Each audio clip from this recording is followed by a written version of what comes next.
Very good morning to all the student. आज lecture number 6 है of rotational dynamics. ठीक है, बट ये लेक्चर नंबर 6 पार्ट 2 है। क्या है? पार्ट 2 है। क्यों पार्ट 2 है? बिकॉज हमने last time vertical circular motion को अंडरस्टैंड किया था। वर्टिकल सर्कुलर मोशन क्या होता है, उसकी वेलोसिटीज कैसे निकाली जाती है, हमने उसको अंडरस्टैंड किया था। बट यहाँ हम लोग क्या करेंगे, फिर से वेलोसिटी निकालने की कोशिश करेंगे by the text book method of the conservation. यानी हमने लास्ट टाइम भी कंजर्वेशन का यूज किया था, बट बेसिकली यहाँ जो टेक्स्ट बुक में दिया गया है हम लोग उस मेथड को फॉलो अप करके बेसिकली क्या करेंगे, अंडरस्टैंड कर पाएंगे, ताकि आपका जो डेरिवेशन का अंडरस्टैंडिंग है वो और बेटर हो और सिंपल हो जाए। समझ में आ रहा है क्या आप लोगों को? तो बेसिकली अब आपने इधर क्या बोलना है कि सर चीज़ें वही हैं, चीज़ें क्या है मेरी वही है, बस मेथड थोड़ा सा चेंज है। मेथड क्या हुआ है, चेंज है। तो आओ विदाउट वेस्टिंग टाइम हम लोग क्या करते हैं, स्टार्ट करते हैं। A very warm welcome to all my student. बहुत बहुत good morning to all my student. चलिए स्टार्ट करते हैं विदाउट वेस्टिंग ऑफ टाइम। ठीक है, हमने लास्ट लेक्चर में देखा था रोटेशनल डायनेमिक्स के लेक्चर नंबर 6 पार्ट 1 में हमने देखा था कि वर्टिकल सर्कुलर मोशन होता है। क्या होता है वर्टिकल सर्कुलर मोशन? यानी जो भी मोशन होता है वो बेसिकली क्या करता है, सर्कुलर मोशन वर्टिकल डायरेक्शन में मोशन को परफॉर्म करने की कोशिश करता है। तो इसमें हमको क्या क्या निकालना होता है? तो हमको निकालना होता है 4 वेलोसिटी निकालनी थी इन 4 डिफरेंट पार्ट्स, और उसी 4 डिफरेंट पार्ट में हमको क्या निकालना होता है, 4 अलग अलग टेंशन निकालना होता है। क्या निकालना होता है? 4 अलग अलग टेंशन। लास्ट लेक्चर में हमने क्या निकाला था, तो हमने 4 अलग अलग वेलोसिटीज निकाली थी और एक बाय द कंडीशन टेंशन निकल जाता है। समझ में आ रहा है क्या? तो बेसिकली अब इधर करना क्या है, देखो ये तो आपको पहले से पता है, ये by the equation first equation की वजह से आ गया था। तो हमको वेलोसिटी v और वेलोसिटी c बेसिकली सेपरेटली निकालना है। ठीक है, और ये भी हमने लास्ट टाइम निकाला था, बट यहाँ हम लोग टेक्स्ट बुक मेथड का यूज करके ट्राई करेंगे चीजों को और सिंपली वे में अंडरस्टैंड करने के लिए। देखो होता ये है कि जैसे मान लो कि अगर ये बॉडी का सेंटर है, ये बॉडी का क्या है, सेंटर, सर्कल का सेंटर है, तो यहाँ से लेकर यहाँ से एक नीचे तक का एक लाइन आप मार दो, तो ये मान लो बॉडी का मास m है, तो ये पोजीशन b है। पोजीशन क्या है? b है, मास m है। अब आप मुझे सीधा सीधा बताओ कि अगर ये सर्कल का सेंटर O है तो नीचे के डायरेक्शन में जो फोर्स लगेगा वो क्या होगा? तो बेटा नीचे के डायरेक्शन में जो फोर्स लगेगा वो तुझे पता है mg होगा। क्या होगा? mg। और बाहर के डायरेक्शन में जो एक फोर्स लगता है उसको अपन क्या बोलते हैं? fcp। क्या बोलते हैं? fcp। फर्दर ये है कि इसी लाइन को और एक्सटेंड जब आप करोगे तो आप इधर क्या बोलोगे सर कि मास जो है वो थोड़ा सा इधर हो जाएगा, यानी अपवर्ड डायरेक्शन में हो जाएगा। तो अब देखो इधर क्या करना है, तो ये है पोजीशन ए, यहाँ मास कितना m है, मास कितना m। अपवर्ड डायरेक्शन में जो फोर्स लगेगा इस बार वो कितना होगा, तो वो तेरा हो जाएगा fcp। और हमेशा की तरह नीचे जो फोर्स लगती है दैट इज व्हाट? mg। अब धागे का मास इधर है तो टेंशन भी तेरा कहाँ होगा? नहीं होगा। तो आप बस इतना लिख लो। आई होप सो इतनी बातें जो है वो आप एकदम पूरी तरह से क्या कर पाए हो, क्लियर कर पाए हो। यहाँ नीचे mg लगेगा और यहाँ भी क्या लगेगा, ऊपर धागे का मास जो नीचे है उसके से यहाँ क्या लगेगा, टेंशन। तो थोड़ी थोड़ी बातें इसमें समझ में आए। अभी देखो, अभी मैं क्या बोलता हूँ कि सर्कल का जो रेडियस है, अगर इस पॉइंट या ग्राउंड को रेफरेंस में मानता हूँ, तो ये जो हाइट होगा इसको अगर मैं बोलता हूँ कि सर ये अगर हाइट होगा तो ये तेरा हो जाएगा r1। ये तेरा कितना हो जाएगा? r1। और यहाँ से लेकर यहाँ तक का जो हाइट है, ठीक है, या लेंथ है, तो आप इसको क्या बोलोगे बेटा? आप इसको बोलोगे r(2). क्या बोलोगे? r(2). r(1) की वैल्यू भी r है, इसकी वैल्यू भी कितनी है? r है, जिस बिकॉज आपको पता है सर्कल का रेडियस सेम ही होता है। तो आप एक लाइन और मार लेकर और ये टोटल हाइट हो जाएगा। अगर रेफरेंस पॉइंट आपका ग्राउंड है तो आप इधर क्या बात करोगे कि सर ये देखिए ये r जो है वो हो जाएगा 2r, और 2r r plus r 2r होता है, जो बेसिकली एक डायमीटर के बराबर होगा। और डायमीटर जो है मेरा मैक्सिमम या टोटल हाइट के बराबर होगा।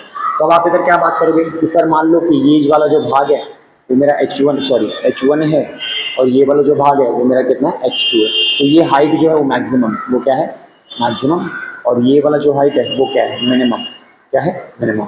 ठीक है, यहाँ पोटेंशियल एनर्जी मिनिमम होती है और यहाँ पोटेंशियल एनर्जी क्या होती है? मैक्सिमम। एक और बात नोट करें, बॉडी पहले रेस्ट पे ही था, तो जब आपने मोशन परफॉर्म करने को जी तो बाहर से आपने फोर्स लगाया, बाहर से आपने क्या लगाया? फोर्स लगाया, तभी first half of the circle क्या किया? पूरा कर जाता है। तो आप इधर क्या बोलोगे कि सर पोटेंशियल एनर्जी, क्या बेटा? पोटेंशियल एनर्जी जो है वो कन्वर्ट हो रहा है, किसके अंदर कन्वर्ट हो रहा है? काइनेटिक एनर्जी के अंदर कन्वर्ट हो रहा है। और यही काइनेटिक एनर्जी फिर किसके अंदर कन्वर्ट होगा? फिर पोटेंशियल एनर्जी के अंदर कन्वर्ट हो जाता है। और यहाँ पोटेंशियल मिनिमम हो जाएगा और यहाँ पोटेंशियल क्या होगा? मैक्सिमम होगा। ठीक है, तो इसी को हम कहते हैं कंजर्वेशन। इसी को हम लोग क्या कहते हैं? कंजर्वेशन। तो कंजर्वेशन ऑफ एनर्जी का सिंपल मतलब आपको बचपन से ही पता है। अगर नहीं पता है तो मैं आपको बता दूं कि कोई भी फॉर्म ऑफ एनर्जी जो होता है वो बेसिकली क्या होता है? बचा होता है, यानी no form energy can be created और डिस्ट्रॉयड। अगर बनाने वाले ने बनाया इस तरह से कि चीजें बड़ी सिंपल तरह से काम करती हैं। समझ में आ रहा है क्या? तो बेसिकली कहने का ये मतलब था, ये डायग्राम अगर आप अंडरस्टैंड कर पा रहे हो तो आओ देखते हैं कि बेसिकली अब देखो इधर हाइट जो है तेरा वो h हो जाएगा, वो बेसिकली कितना होगा? h1 plus h2। तो आपको ये बात पता है कि भाई h1 की वैल्यू ऑलमोस्ट 0 होती है। ऑलमोस्ट क्या होती है? 0 प्लस h2। तो h2 में एकदम मैक्सिमम हाइट पे लूंगा तो ये कितना हो जाएगा? 2r। कितना होगा? 2r। आइए सॉल्व करने की कोशिश करते हैं। तो देखो कंजर्वेशन ऑफ एनर्जी जो है वो आपको पहले से पता है, मुझे एक्सप्लेन करने की जरूरत ना पड़े। क्या कहता है पोटेंशियल है। देखो पहले आपको ये बात पता होना चाहिए, potential energy plus kinetic energy equal to total energy, यानी ब्रह्मांड की सारी जो एनर्जी, हर एक प्रकार की जो एनर्जी वो टोटल एनर्जी के बराबर होती है। किसके बराबर होती है? टोटल एनर्जी के बराबर होती है। ठीक है, उसके बाद फर्दर ये है कि आप इधर क्या बात करोगे, potential energy plus kinetic energy equal to zero, यानी तो यहाँ कंजर्वेशन लग गया, यहाँ क्या लग गया? कंजर्वेशन, यानी no form of energy can be created और डिस्ट्रॉय वाला जो कंसेप्ट है वो यही लग जाता है। एनर्जी यहाँ प्रिजर्व है, एनर्जी यहाँ तेरा क्या है? प्रिजर्व है, बच गया है, समझ में आ रहा है। उसके बाद अगर ये एक के लिए कांस्टेंट है तो सारे एनर्जी के लिए क्या होगा? Constant P1 K1 P2 K2 P3 K3 P4 K4 Pn Kn। सही है नहीं सही? तो अगर एक के लिए सही है तो सबके लिए क्या होगा? सही होगा। अब देखो करना ये है, तो आप इधर क्या बात करोगे कि sir potential energy plus kinetic energy 1 which is equals to, इधर कितना लिखोगे? पोटेंशियल एनर्जी और इधर कितना, sorry potential energy second plus kinetic energy second. मुझे सिर्फ दो की ही जरूरत है, मुझे इधर जरूरत कितनी बेटा? दो की जरूरत है, इधर पहले से अंडरलाइन किया हुआ है, तो मुझे जरूरत सिर्फ दो की है। तो जब मुझे दो की, इसका मतलब क्या होता है कि देखो अगर मैं इसको मैं बोलता हूँ कि एक के लिए सही है तो सबके लिए सही होगा, तो फर्स्ट और सेकंड की मुझे जरूरत थी, बराबर। अभी इसको हम लोग कैसे यूज करेंगे? तो हमने क्या बोला सर, ये इनिशियल होगा किसी भी सिस्टम का, ये इनिशियल पोटेंशियल और काइनेटिक एनर्जी, यानी स्टार्टिंग में उसके पास कितना पोटेंशियल है। जैसे आपने क्या बोला कि इधर पोटेंशियल मिनिमम है, सॉरी इधर पोटेंशियल कितना है? मिनिमम है, तो इधर काइनेटिक कितना हो जाएगा? मैक्सिमम हो जाएगा। इधर काइनेटिक कितना होगा? मैक्सिमम। और इधर अगर पोटेंशियल मैक्सिमम है तो काइनेटिक इधर कितना होगा? मिनिमम होगा। तो इस तरह का रिलेशन। तो आपने कहा कि इनिशियल फेज जो है, initial phase of the energy क्या है, तो आप ये बोलोगे सर इनिशियल फेज है और ये मेरा final phase of the system, समझ में आ रहा है? तो अभी इधर देखो, आपको जनरल फॉर्मूला इसका पता है कि बेटा ये हो जाएगा mgh, ठीक है, और h की जगह लिखोगे h1, याद रखो, रेफरेंस याद रखो बेसिकली, प्लस और इधर हाफ m v1 का square which is equal to, ये कितना होगा? mg, और ये तेरा कितना हो जाएगा? हाफ, ये कितना होगा? m, सॉरी इधर एक मिस्टेक हो गया, ट्राई टू अंडरस्टैंड, ये h2 होगा प्लस हाफ m v2 का स्क्वायर। आई होप सो इतनी बातें आप समझ गए, एकदम डायग्राम को अंडरस्टैंड कर लो। अगर डायग्राम को आप नहीं समझ पाते तो आई होप सो कंसेप्ट भी नहीं समझ पाओगे। ठीक है, कौन सा रेफरेंस पॉइंट कहाँ यूज किया गया है, तो मार्किंग देख लीजिए, पोजीशन बी और पोजीशन ए। अच्छा एक बात और इधर बतानी है, बी का जो इक्वेशन है, बी का जो इक्वेशन, ए का इक्वेशन भी आपको पता है और बी का इक्वेशन भी आपको पता है, बट मैं इधर रीराइट करता हूँ छोटा सा। तो आप इधर क्या लिखोगे कि सर ए वाले का जो इक्वेशन बैठेगा, तो देखो बाहर के डिक्शन में क्या लगा, जैसा दिया वैसा लिख लो। तो फर्स्ट, और ये कितना होगा? ये हो जाएगा तेरा एफसीपी, ये कितना होगा? एफसीपी। नीचे के डिक्शन में क्या लग रहा है? तो नीचे के डिक्शन में लग रहा है टी प्लस mg, और mg प्लस टी लिखोगे तो भी उसमें कोई फर्क नहीं पड़ता। इक्वेशन नंबर 1 हमने लास्ट टाइम निकाला था। सेकंड वाला है, तो सेकंड वाले डायरेक्शन में आप उधर कितना लिखोगे? आप इधर लिखोगे t, और नीचे के डायरेक्शन में कितना होगा? तो इधर हो जाएगा fcp प्लस mg। बस इतनी बातें आप याद रखो। याद रखो कि फर्स्ट वाले इक्वेशन से हमने वेलोसिटी डायरेक्ट निकाल लिया था बाय द कंडीशन, बट यहाँ नहीं निकल रहा है तो हमने कंजर्वेशन का मेथड यूज किया था। समझ में आ रहा है? तो जो बातें इधर लिखी गई हैं आई होप सो आप इसको अच्छी तरह से समझ रहे हो और नोट करने की कोशिश करें। अब देखिए इधर h1 है, अब मुझे पता है कि मैंने क्या बोला था कि ग्राउंड का जो हाइट है मिनिमम, तो इधर इसकी वैल्यू अगर मैं 0 के बराबर कंसीडर करता हूँ, किसके बराबर? 0, तो ये क्या हो जाएगा? 0, हाइट 1 होगा तेरा 0, प्लस इधर तुम्हें कितना लिखना है? हाफ m v ऑफ 1, कितना बच रहा है? Half m v of 1 which is equals to mg h of 2, कितना होगा? h of 2 plus half m v of 2, half m कितना जाएगा तेरा? v of 2। अच्छे से इसको ट्राई करो लिखने के लिए, कितना होगा? v of 2। ठीक है, आई होप सो चीजें क्लियर दिख रही है। तो अभी कितना बच रहा है? तो ये कितना होगा? हाफ, ये तेरा हो जाएगा m, और ये तेरा कितना होगा? v ऑफ 1 का square which is equal to mg h2, ठीक है, प्लस हाफ, ये कितना होगा? m v ऑफ 2 का स्क्वायर। तो इतनी बातें आई होप सो आप समझ गए, एकदम सिंपल है। ये इनिशियल फेज था और ये क्या था? फाइनल फेज था। तो अभी देखो क्या करना है, अभी करना ही है, अभी इसकी वैल्यू पुट करो। तो h2 की जो वैल्यू है भाई, अगर ये 0 हो जाता है तो इसका मतलब क्या हुआ कि h2 ही बचेगा। कितना बचेगा? h2 ही बचेगा, और h2 मैक्सिमम हाइट हो जाएगा। h2 तेरा कितना हो जाएगा? Maximum height which is equal to diameter, और डायमीटर जो है मेरा वो किसके बराबर है? 2 ऑफ r के बराबर है। किसके बराबर है? 2 ऑफ r के बराबर है। तो आई होप सो ये थोड़ी थोड़ी बातें, छोटी छोटी जो बातें हैं, इन सब चीज को आप क्या करो? बेसिकली अंडरस्टैंड कर पा रहे हो। क्या करो? बेसिकली अंडरस्टैंड कर पा रहे हो। अब देखो, अब आपने इधर क्या बोला बेटा कि भाई ये हो जाएगा हाफ, और ये कितना होगा? m, इसको v ऑफ 1 ही लिखो, अभी तक मैंने नेमिंग नहीं करी है, तो जैसा चल रहा है वैसे चलने दो। हो जाएगा m g which is equal to mg, h2 की वैल्यू अभी मैंने आपको बताया, तो h2 की जगह आप कितना लिखोगे? तो आप इधर ब्रैकेट बना लें और लिखे 2 ऑफ r प्लस हाफ, और ये कितना होगा? m, फिर से वैसे कर लें। आई होप सो इधर छोटी छोटी बातें जो है क्लियरिफिकेशन कर दे रही है। फर्दर ये है, अब देखो अब इतनी बातें जब आप समझ जाते हो तो अब आपको क्या करना है, जैसे मान लो ये हो जाएगा हाफ एम, तो v1 क्या होता है, तो याद रखें v1 का मतलब वेलोसिटी 1 नहीं होता। अब खुद ही देखो ना कि अगर इस पॉइंट को, अगर मैं सर ये वाला जो पॉइंट h1 है तो यहाँ वेलोसिटी कितना होगा, तो बेटा यहाँ वेलोसिटी होगा v ऑफ 1, और अगर ये h2 है तो यहाँ वेलोसिटी कितना होगा भाई, यहाँ वेलोसिटी होगा v ऑफ 2, कितना होगा v ऑफ 2, ये ऐसा होगा। अच्छा v of 2 refer to v of a, v of 2 what refer to, आप सीधा सीधा लिखो ना ऐसे कि v ऑफ 2 जो है वो किसके बराबर है, v ऑफ a के बराबर है, और सेकंड v ऑफ 1 जो है वो किसके बराबर है, v ऑफ b के बराबर है। तो ये बात आप प्लीज अंडरस्टैंड करना है। तो बहुत सारे बच्चे confuse, sir v of a का मतलब v ऑफ 1 का मतलब v ऑफ a होगा, नहीं, ये कंफ्यूजन आप, इसी के लिए हमने इसको क्या किया, इस तरह से सॉल्व किया, हमने लास्ट में नेमिंग करा है ताकि आप चीजों को और सिंपल तरह से अंडरस्टैंड कर पाओ। अब देखो इधर क्या करना है, तो v ऑफ a जो है वो बेसिकली मेरा कितना b ऑफ b है, तो आप इधर लिखोगे v ऑफ b का square which is equals to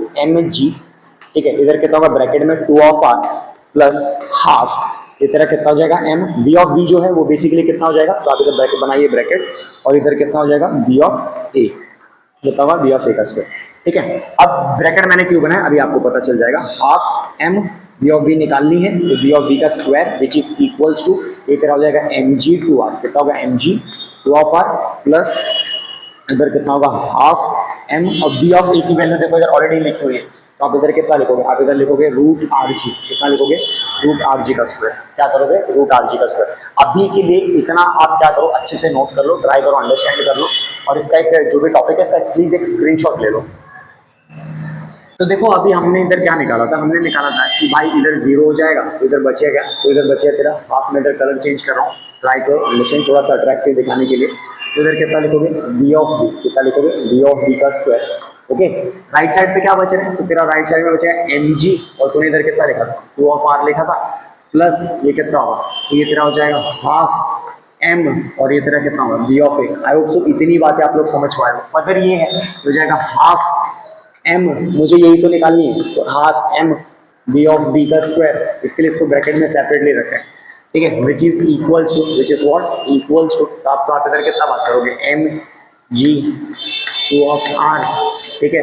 अब देखो इसको इधर शिफ्ट करो, इसको आप क्या करो इधर शिफ्ट करो, मैंने इसको रीराइट किया है ताकि बच्चे अच्छे से इसको देख लें। तो ये कितना होगा b ऑफ b का स्क्वायर, करना क्या है इसको इधर शिफ्ट कर दे, तो ये कितना होगा हाफ m, ये तेरा क्या होगा b ऑफ b का square minus half m b of a का स्क्वायर, ठीक है। इधर एक मिस्टेक हुआ है, ठीक है, इधर मिस्टेक इसलिए हुआ है बिकॉज अच्छे काम करो तो मिस्टेक होना ही है। तो इधर कितना होगा mgh, और h की वैल्यू कितनी है, that is 2r, that is what 2r। अभी जरा देखो इधर कॉमन क्या दिख रहा है, तो हाफ कॉमन दिख रहा है और m कॉमन दिख रहा है, क्या बचेगा b ऑफ b का square minus b of a का square which is equal to mg, और ये तरह कितना होगा 2 ऑफ r, कितना होगा 2 ऑफ r। तो अभी देखो हाफ इधर कॉमन है, मैं इसको रीराइट कर रहा हूँ, हाफ इधर क्या है कॉमन है b of b minus b of a का square which is equals to mg, इधर कितना होगा 2 ऑफ r, ठीक है।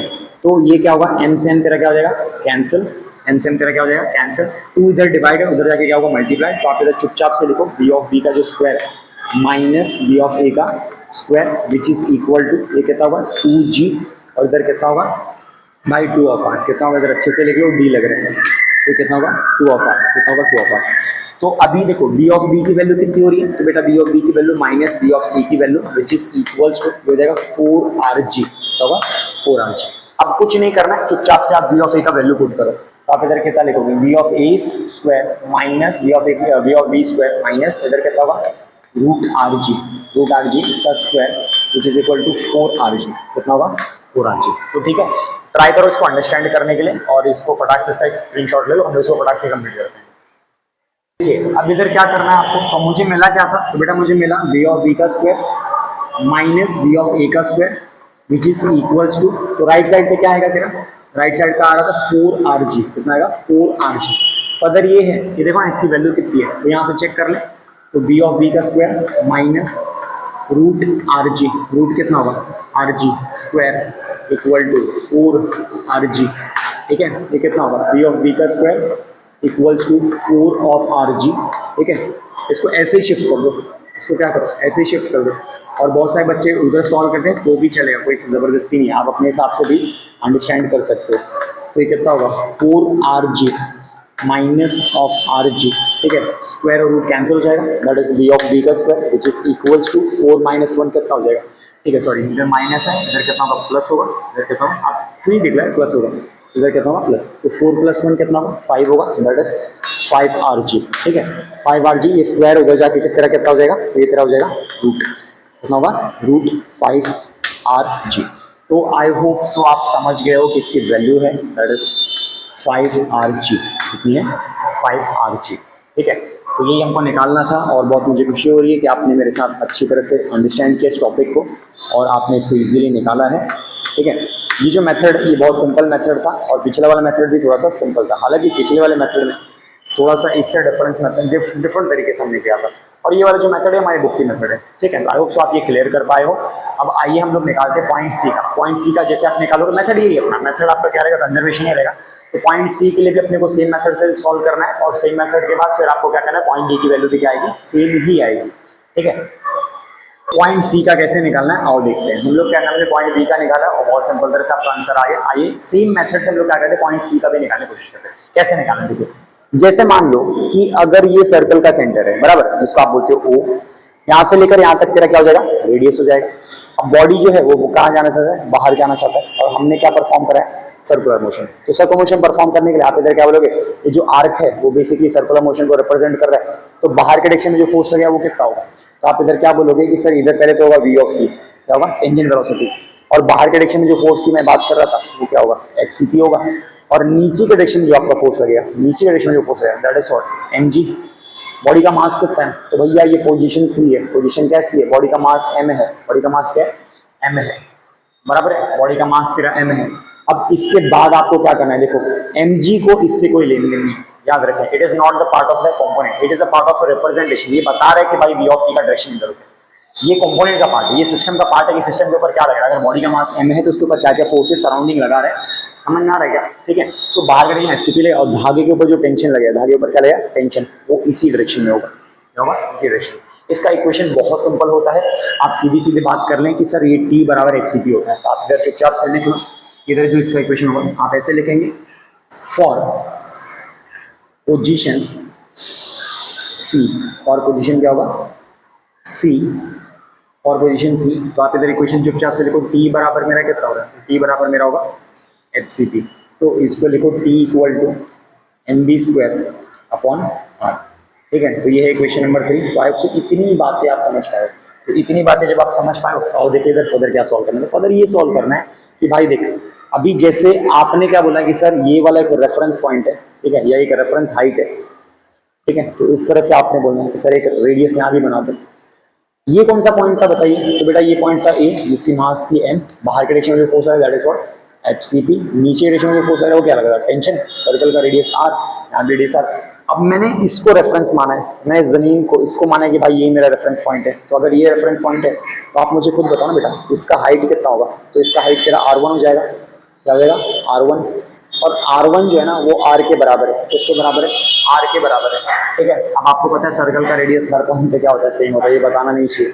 अब यहाँ देखो अगर इसको रेफरेंस में मानता हूँ, जमीन को अगर रेफरेंस मानता हूँ मैं बोला सर यही रेफरेंस है, तो यहाँ हाइट मिनिमम होगा, यहाँ h1 की जो वैल्यू होगी वो क्या होगी मिनिमम, कितनी होगी मिनिमम, और यहाँ h2 की जो वैल्यू होगी वो क्या होगी मैक्सिमम, क्या होगी मैक्सिमम होगी। दूसरी बात ये है यहाँ पोटेंशियल मैक्स होगा, यहाँ पोटेंशियल क्या होगा मैक्सिमम होगा, सॉरी पोटेंशियल आपका क्या होगा मिनिमम। क्यों पोटेंशियल मिनिमम होता है, तो यहाँ पोटेंशियल मिनिमम इसलिए होता है जस्ट बिकॉज कि भाई हाइट ऑलमोस्ट 0 के बराबर है और यहाँ पोटेंशियल तेरा क्या होगा मैक्सिमम होगा। फर्दर है यहाँ काइनेटिक जो है वो क्या हो जाएगा, तो काइनेटिक यहाँ होगा मैक्स, काइनेटिक यहाँ क्या होगा मैक्सिमम, और यहाँ जो काइनेटिक एनर्जी होगा वो क्या होगा मिनिमम, क्या होगा मिनिमम। तो आपको इतनी बातें जो है आप समझ पाए हो, इतनी बातें आपने क्या किया बेटा समझ लिया। फर्दर ये है, फर्दर आपको ये करना है कि आप देखो इसको कैसे सॉल्व किया जाता है। तो इतने की हाइट जो है मैं इसको इधर नीचे बना देता हूँ, ये तो जैसे मान लो कि आप इधर क्या बोले कि सर यहाँ से लेकर यहाँ तक हमने करा है, इसे इधर बनाओ, तो यहाँ से लेकर यहाँ तक हमने करा है, ठीक है। ये सर्कल का सेंटर ओ, ये सर्कल का सेंटर क्या हो जाएगा ओ हो जाएगा, अच्छे से बनाओ ये हो जाएगा। और इधर देखो इसका हाइट जो है वो बेसिकली, इसका हाइट जो आपका है वो बेसिकली क्या है आर है, तो आर होने के नाते अब आप इधर क्या बोलोगे कि सर ये है पोजीशन, क्या सॉरी ये है आपका पोजीशन नंबर, जैसे आप इधर से सी से देख रहे हो रेफरेंस, तो आप इधर क्या बात करोगे कि सर देखो जैसे मान लो इस पॉइंट को अपन ले रहे हैं, ये मेरा हो जाएगा पोजीशन सी, ये मेरा क्या होगा पोजीशन सी, तो ये होगा सी ऑफ मास एम बराबर है। अभी ये कौन सा पोजीशन है, ये तेरा पोजीशन ए है, पोजीशन क्या है ए है, ठीक है। इसका हार्ट तो ये हो जाएगा भाई एच के बराबर, किसके बराबर होगा एच के। बाकी सारी कंडीशन मैंने आपके इधर लिख दिया है, बाकी सारी कंडीशन मैंने क्या क्या लिख दिया, बस इतना सिंपल सा डायग्राम आपको रखना है, ठीक है। कैसे सॉल्व ऐसे करना है कि देखो अब आप इधर क्या बात करो, एकदम सिंपल रखो, ये देखिए इसको सॉल्व करने का तरीका सेम है, by the method of conservation. Method of conservation जो है, तो आई होप सो इतनी बातें आप क्या किए समझ गए। अब इसको देखो सॉल्व करने का जो मेथड, इसको क्या करना है सॉल्व करने का जो मेथड है वो बेसिकली कैसा है, तो हमको पता है by the conservation method, conservation of energy. Conservation of energy कहता है potential energy plus kinetic energy का टोटल एनर्जी के बराबर होता है, और टोटल एनर्जी की बात आप क्या बोलोगे potential plus kinetic equal to constant. अगर ये कांस्टेंट हो जाता है तो एक के लिए सत्य, तो सबके लिए क्या होगा सेम हो जाएगा या कांस्टेंट हो जाएगा। तो मुझे सिर्फ दो का ही यूज करना है, मुझे क्या करना है दो का यूज करना, आई लिख लेते। तो आप इधर क्या बोलोगे potential energy 1 plus kinetic energy 1 equals to potential energy 2 plus kinetic energy 2। तो मुझे दो का ही यूज करना है। फर्दर ये है कि आप इधर कितना बात करोगे, तो आपने इधर लिखना है mgh, कितना लिखना है mgh ऑफ 1, ठीक है, प्लस हाफ ये कितना होगा m v ऑफ 1 का square which is equal to इधर कितना होगा mgh2, कितना होगा h2 plus half m v of 2 का स्क्वायर, ठीक है। तो इतनी बातें आप समझिए। अभी ग्राउंड को अगर मैं रेफरेंस मानता हूँ तो H1 मेरा ग्राउंड हो जाएगा ना, H1 ग्राउंड जीरो, क्या होगा जीरो। तो आप इधर क्या बोलोगे सर ये वाला टर्म हो जाएगा जीरो प्लस हाफ होगा m v1 का square equal to mg h2 की जो वैल्यू है आप उसको h2 ही रखें अभी के लिए, फर्दर है प्लस हाफ ये कितना होगा हाफ m v2 की स्क्वायर, ठीक है। इसके बाद ये कितना हो जाएगा, तो ये तेरा हो जाएगा हाफ m v ऑफ 1 का square which is equal to mg, और h2 जो है h2 की वैल्यू कितनी होगी, तो भाई H2 जो है मैक्सिमम है, H2 क्या है मैक्सिमम है, और H2 जो है R के बराबर होगा, किसके बराबर होगा R के बराबर, जो हम लोग शायद इधर भी बात किया था, देखो इधर भी हमने बात किया। तो आप इधर क्या बोलोगे सर इधर होगा R ब्रैकेट बना लो which is equal to sorry इधर कितना होगा plus half m v of 2, m of कितना होगा v ऑफ 2। नाउ इसको शिफ्ट करो तो आप इधर कितना लिखोगे हाफ m, एक काम करो शिफ्ट करने से पहले मैं तो बताऊँ v ऑफ 1 का मतलब क्या है, तो भाई इस पॉइंट का अगर हाइट h1 है तो वेलोसिटी कितना होगा v1, और वेलोसिटी v1 c पॉइंट को रिप्रेजेंट कर रहा है, यानी ये वाले पॉइंट को रिप्रेजेंट करने की कोशिश कर रहा है, और इधर जो है वो कितना होगा v ऑफ 2 जो होगा वो बेसिकली किस पे कर रहा है v ऑफ a को रिप्रेजेंट करने की कोशिश कर रहा है। अब देखो अब आप इधर क्या बोलेंगे सर ये हो जाएगा v ऑफ a का स्क्वायर, सॉरी फिर से देखो मेरे से गड़बड़ हो रहा है, तो v ऑफ c का स्क्वायर इक्वल्स टू ये कितना होगा mg ब्रैकेट में r प्लस हाफ m, और v ऑफ 2 की जगह हम वो लिखेंगे दैट इज ब्रैकेट में v ऑफ a का स्क्वायर, और v ऑफ a का स्क्वायर तो आए प्यार आपको इतनी बार याद है, तो इधर ले लो कॉमन, इसको इधर शिफ्ट करो तो कितना होगा half m v of c का square minus half m v of a का स्क्वायर, ठीक है, which is equal to mgr, कितना होगा mgr। तो अभी के लिए आप इसको फटाक से इतना नोट कर लें, इसका स्क्रीनशॉट ले लें, आगे हम लोग क्या करते हैं कंटिन्यू करते हैं। हमने अभी क्या लिखा, हमने लिखा था कि हाफ इधर तेरा कितना हो जाएगा m v ऑफ c, कितना था v ऑफ c का square which is equal to ये कितना था, तो ये था mgr ब्रैकेट में r, ठीक है, ब्रैकेट में आप इधर कितना लगोगे r प्लस ये कितना हो जाएगा हाफ हो जाएगा m v ऑफ a का स्क्वायर। तो आई होप सो इतनी बातें आप समझ गए। अब उसको शिफ्ट करो, हमने पहले भी करा था, तो that is half m v of c का square minus half m v of a का square which is equal to mgr। अब यहाँ ब्रैकेट हटा दे, उसके बाद फर्दर कॉमन ले लो, क्या ले लो कॉमन, तो हाफ m तेरा हो जाएगा कॉमन, ब्रैकेट में क्या बचेगा v ऑफ c का square minus v of a का square which is equal to what mgr, कितना होगा mgr, ठीक है। अभी क्या करना है देखो आप खुद ही बताना बेटा कि m से m, और देखो क्या दिख रहा है कॉमन दिख रहा है, m से m क्या दिख रहा है कॉमन, और हाफ जो है उधर शिफ्ट हो जाएगा, हाफ तेरा क्या होगा उधर शिफ्ट हो जाएगा, तो इधर क्या होगा एकदम बेसिक मैथ्स की यूज होगी। देखो तो m से मेरा क्या हो रहा है कैंसिल, ये डिवाइडेड हो जाके मल्टीप्लाइड, तो इधर कितना बचेगा, इधर बचेगा vc का square minus v of a का square which is equals to ये कितना होगा 2gr। बोलो इतनी बातें समझ में आई ना। तो अभी क्या करना है, अभी आपको पता है v ऑफ a का वैल्यू फिर से यहीं से आ जाएगा, तो आपने इधर कितना लिखना v ऑफ c माइनस इधर रूट में आ जाएगा rg, कितना होगा rg इसका square which is equal to 2gr, कितना होगा 2gr। v ऑफ c जो है वो बेसिकली कितना हो जाएगा, तो आप इधर इसको खोल दो, ये कितना होगा rg, ठीक है, which is equal to 2gr, कितना होगा 2gr, बराबर है, ये माइनस है उधर जाके कितना हो जाएगा प्लस, तो आप इधर लिखोगे vc का square which is equal to 2gr plus R G, कितना होगा आर जी। मैं यही सॉल्व कर देता हूँ, ठीक है। तो आप इधर कितना लिखोगे, बी सी का जो स्क्वायर है वो कितना होगा 3RG, कितना होगा 3RG होगा, ठीक है। फर्दर आपने क्या बोलना है सर, बी सी की जो वैल्यू आएगी वो होगी √3RG। तो इधर एक ब्रैकेट बना लें ताकि आप इसको हाईलाइट कर सको। आप इधर कितना लिखो, B C which is equal to 3RG, ठीक है। तो मेरा बी ऑफ सी का भी वैल्यू कितना आ गया, 3RG आ गया, कितना आ गया 3 RG। अरे ये तो हम भूल गए, तो टी ऑफ ए का वैल्यू बाई दी कंडीशन क्या होता है बेटा, 0 होता है, और ये भी कितना होगा 3RG, ठीक है। सेम मेथड से आप वी ऑफ डी खुद सॉल्व कर सकते हो। तो ये आपका होमवर्क होगा कि आप V of D same method यानी कंजर्वेशन ऑफ एनर्जी और बाई ये सिंपल मेथड से सॉल्व करने की कोशिश करें, ठीक है। तो बहुत बहुत धन्यवाद आप सभी लोगों का, आपने बहुत ही अच्छा तालमेल बिठाया, कोऑर्डिनेशन काफी अच्छा रहा, और मैंने भी हार्डवर्क किया है, आपने भी काफी हार्डवर्क किया है टॉपिक को अंडरस्टैंड करने के लिए। अगर कुछ भी डाउट वगैरह है तो please live the doubt in the comments, ताकि हम आपके डाउट्स को इजीली क्लियर कर पाएं और एटलीस्ट समझ पाए कि आपको क्या चाहिए। अगर ये है कि आपने इधर क्या बोलना है कि देखो ये जो भी टॉपिक है इसका एक शॉर्ट रिकैप मैं आपको देता हूँ, आपको इसको क्या करता हूँ शॉर्ट रिकैप देता हूँ। हमने क्या किया है कि इस लेक्चर का पार्ट 2 बना के हमने आपको बताया कि टेक्स्ट बुक में जिस तरह से मेथड दिया है, ताकि आप बोर्ड में उतना ही करो जितनी बातें जरूरी है, बराबर है, ठीक है। हमने अपने मेथड से सॉल्व किया था जो हमको पता था, और हमने क्या किया कि वो वाला मेथड भी सॉल्व किया जो बेसिकली टेक्स्ट बुक के अंदर दिया हुआ है। ये जो टॉपिक है बहुत ही ब्यूटीफुल टॉपिक है। अब इसका जो है फर्स्ट हाफ जो खत्म हो गया, इस टॉपिक का फर्स्ट हाफ इस पार्ट 2 लेक्चर के अंदर खत्म हुआ है। तो इसका सेकंड हाफ जो है वो लेक्चर नंबर 7 के अंदर होगा, जहाँ हम लोग क्या करेंगे, निकालेंगे intention of the vertical circular motion, ठीक है। तो आई होप सो मुझे बताने की जरूरत ना पड़े कि वर्टिकल सर्कुलर मोशन क्या होता है, ठीक है। तो आज का जो लेक्चर है यहीं आकर समाप्त हो जाता है। आप सभी लोगों का बहुत बहुत धन्यवाद है कि आप लोग लेक्चर को अटेंड किए, आपने बहुत ही अच्छा कोऑर्डिनेशन बिठाया, आपने काफ़ी हार्डवर्क किया सभी चीज़ों को अंडरस्टैंड करने के लिए, और हमने भी काफ़ी हार्डवर्क करने की कोशिश की ताकि आपको बहुत ही अच्छी और सिंपल तरह से अंडरस्टैंड करा पाए, ठीक है। तो प्लीज़ लाइक कीजिए, सब्सक्राइब कीजिए हमारे वीडियोस को, प्लीज़ सपोर्ट करो। और इसके बाद एक हम्बल रिक्वेस्ट है जो मैं बार बार हमेशा कहता हूँ कि प्लीज़ आप इसको शेयर करो। आप जितना शेयर करोगे उससे क्या होगा कि वो सारे बच्चे पढ़ पाएंगे जिसको इसकी एक्चुअल ज़रूरत है, आप समझ रहे हो। तो इनको जो आइडिया रखा गया है कि आपको क्या करना है कि भाई जो भी ये वीडियो है वो बेसिकली ज़्यादा से ज़्यादा बच्चों तक पहुँचे, ज़्यादा से ज़्यादा लोगों तक पहुँचे। अगर रिच अच्छा होगा तो कंटेंट और अच्छी होंगी, ठीक है। तो बहुत बहुत धन्यवाद आप